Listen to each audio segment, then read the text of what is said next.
Hello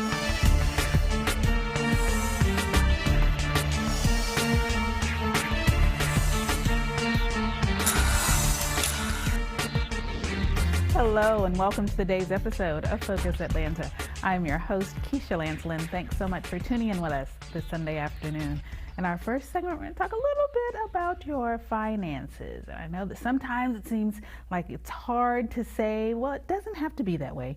And I'm here with we're going to talk to you a little bit about perhaps some tips you could use. Thanks so much for coming on the show. Thank you so much for having me, Keisha. Now, you use this phrase, lazy savings. That sounds amazing. What is lazy savings? So people are usually intimidated by saving money. They don't think it's fun, but we can actually make saving money very exciting, and we can make it into a challenge, something that we actually look forward to doing.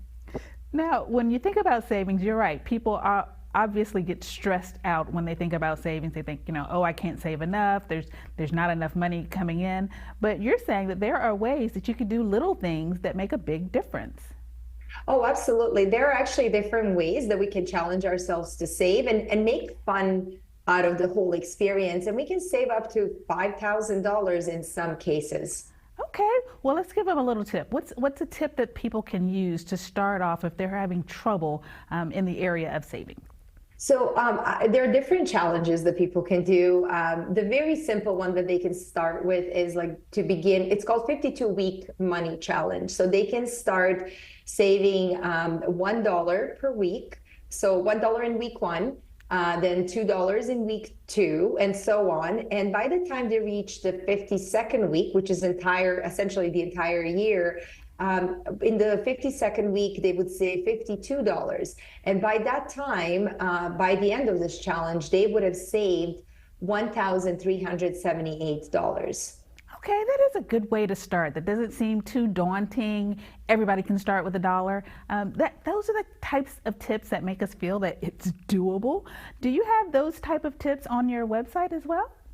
I do. Actually, I have them more on my Instagram page, which is teach.kids.money, where I actually inspire parents to teach children about money. So I often post tips like this, that anybody can use to better their financial situation.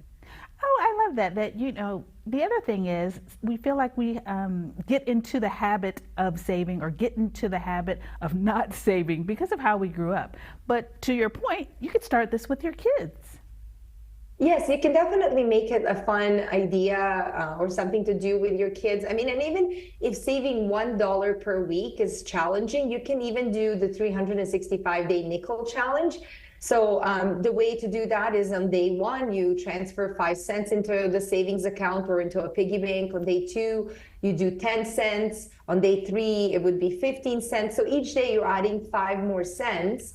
And then on the last day of the year, or the 365th day, you would be adding $18.25 into the savings account.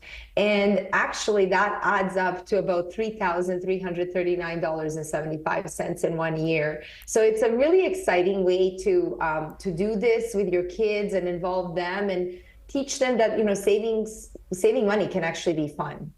Oh, I love that. And, the book, starts off with the piggy bank, but I love the fact that you're using the piggy bank in your examples, in those opportunities with your children. Tell me a little bit about your book.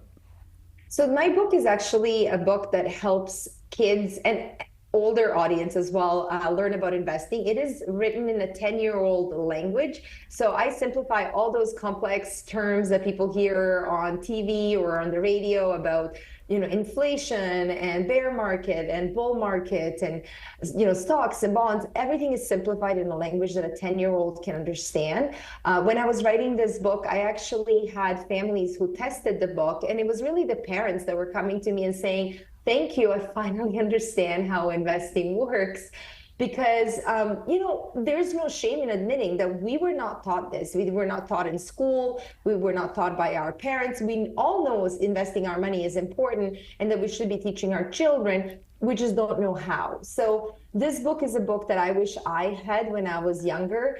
And I think it can really help some parents learn for themselves and also teach their kids and start investing early and accumulating wealth. Well, I can't thank you enough. It's been a pleasure to meet you, and I hope that everybody runs out and goes to the website, goes to your IG, and we all take these little tips and do a little bit better with our finances. It was good to meet you. Thanks for coming on. Thank you, Keisha. All right, guys, we can all do this. Take the opportunity to go to the website, learn more, and stay tuned for more Focus Atlanta. We'll be right back.